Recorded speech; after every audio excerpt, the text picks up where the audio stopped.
అసలు ఈ అర్ధనారీశ్వర టెంపుల్ ప్రత్యేకత ఏంటో మీకు చెప్తాను, వీడియో పూర్తి వరకు చూడండి. ఈ గుడిలో కొన్ని రూల్స్ అండ్ రెగ్యులేషన్స్ ఉన్నాయి. అవి ఏంటంటే ఈ గుడిలో నియమాలు లేవు, అక్కడ కానుకలు కూడా స్వీకరించారు. నేను స్వయంగా విన్నాను, అక్కడి కానుకలు వేయటం కంటే ఆ ధనాన్ని అన్నదానానికి వెచ్చించడం చాలా ముఖ్యమని చెప్పారు. అన్ని గుళ్ళలాగా ఈ గుడి కాదు. మేము ఈ గుడిలో ఒకటే విషయం, గుడి దగ్గర నుంచి మీరు చేయాల్సిన పని ఏందో మేము చెప్తున్నాం. మేము ఏం చేస్తున్నాం, ఈ గుడి కట్టిన తర్వాత మేము ఇక్కడ వేసే డబ్బులు ఏవైతే మీరు వేద్దాం అనుకుంటున్నారో ఆ డబ్బులు తీసుకుపోయి బయట లేని వాళ్ళకి సహాయం చేయండి. ఇక్కడ ఒక్క రూపాయి మీరు వేయకండి. ఎందుకంటే ఇప్పుడు మీరు ఏదైనా మొక్కుకుంటారు, మంచి జరుగుతుంది. మొక్కిన తర్వాత 100 కొబ్బరికాయలు కొడతాను మొక్కుతారు కొంతమంది. 100 కొబ్బరికాయలు కొడితే అయితే 4,000 ఏమవుతుంది. అవి తీసుకుపోయి ఆ కొబ్బరికాయలు పక్క పడేస్తాం. మాకు ఏ ఉపయోగం లేదు వాటితో.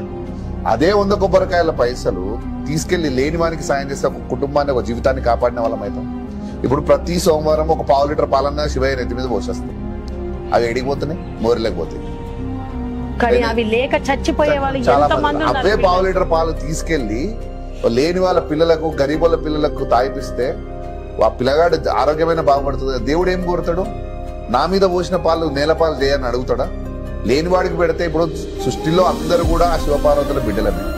ఆ తండ్రి ఏం కోరుతాడు, ఆ తల్లి ఏం కోరుతుంది? నా పిల్లలు మంచిగా ఉండాలని కోరుతారు. మన తల్లిదండ్రులు అదే కోరుతారు కదా. అదే మనం తీసుకెళ్ళిస్తే ఆ పుణ్యం మనకు వస్తుంది కదా.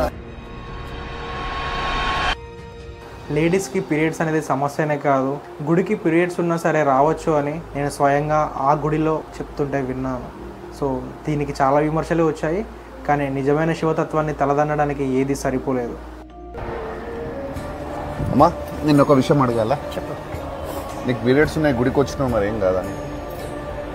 అంటే పీరియడ్స్ ఉంటే గుడికి రావద్దా? ఏమో రావద్దంటుంటారు కదా, చాలా మంది చెప్తుంటారు.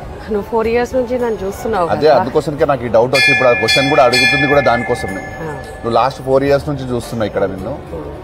నువ్వు పీరియడ్స్ ఉంటే గర్భగుడిలోకి పోయినావు, అమ్మవారికి అలంకరణలు చేసినావు, ప్లస్ మరి అన్ని చేసినావు. మరి నీకేం జరుగుతలేదు, దానికోసమే చాలా మంది భయపడుతున్నారు. దానికోసం ఈ క్వశ్చన్ అడుగుతున్నాను. 100% నువ్వు చూస్తూ వస్తున్నావు. నేను స్వయంగా అమ్మనే ముట్టుకొని వాళ్ళకి అభిషేకం చేసిన, అలంకరణ చేసిన, వాళ్ళకి నైవేద్యం పెట్టిన, అన్నీ చేసిన నేను పీరియడ్స్ ఉన్నప్పుడు. అసలు పీరియడ్స్ అనేది తప్పే కాదు. మన పూర్వీకులకి తెలియక, అంటే మన పెద్దవాళ్ళకి, పూర్వీకులు అంటే వాళ్ళని తప్పగా చెప్పొద్దు నేను, ఎందుకంటే వాళ్ళు దీన్ని ఒక కారణానికే పెట్టిండ్రు. పీరియడ్స్ ఉన్నప్పుడు ఒక అమ్మాయి గుడి దగ్గరికి వెళ్ళొద్దు, ఏదన్నా అంటే శుభకార్యాలు జరుగుతున్నప్పుడు పబ్లిక్ ప్లేసెస్కి వెళ్ళొద్దు అని పెట్టడానికి కారణం ఏంటంటే, మన ఓల్డెన్ డేస్లో మన దగ్గర ఇంత మెడికల్గా అడ్వాన్స్డ్గా మనం లేము. సో శానిటరీ ప్యాడ్స్ అని కొన్ని థింగ్స్ ఉంటాయి ఒక అమ్మాయికి పీరియడ్స్ టైంలో యూజ్ చేసే థింగ్స్, అవన్నీ మనకి సేఫ్టీస్ లేక దాన్ని ఎట్లా ప్రివెంట్ చేయాలి, ఒక అమ్మాయి అన్సెక్యూర్ లైక్ సేఫ్టీ ఫీల్ అవ్వదు అనే ఒకే ఒక్క కారణానికి, అండ్ అమ్మాయికి రెస్ట్ ఇవ్వడం కోసము అని చెప్పి మన పెద్దవాళ్ళు గుళ్ళకి వెళ్ళొద్దు, పూజలకి వెళ్ళొద్దు అని చెప్పినా కానీ అది అసలు తప్పే కాదు. అది ఒకవేళ తప్పైతే ఈ సృష్టి లేదు, ఈ మనిషి పుట్టుకనే లేదు, ఏదీ లేదు. ఆ గుడిలో మరో ఆశ్చర్యకరమైన విషయం ఏంటంటే 6 నెలల లోపు ఉన్న చిన్న ఆడపిల్లల్ని ఆ అమ్మవారి గుడిలో పెట్టేసి ఇస్తారనమాట. వారికి మన అనారోగ్య సమస్యలు ఉన్నా, తీరని సమస్యలు ఉన్నా సరే ఆ బిడ్డని అమ్మవారు, ఆ పరమేశ్వరులు అర్ధనారీశ్వర చేతిలో పెట్టేసి ఇస్తారనమాట.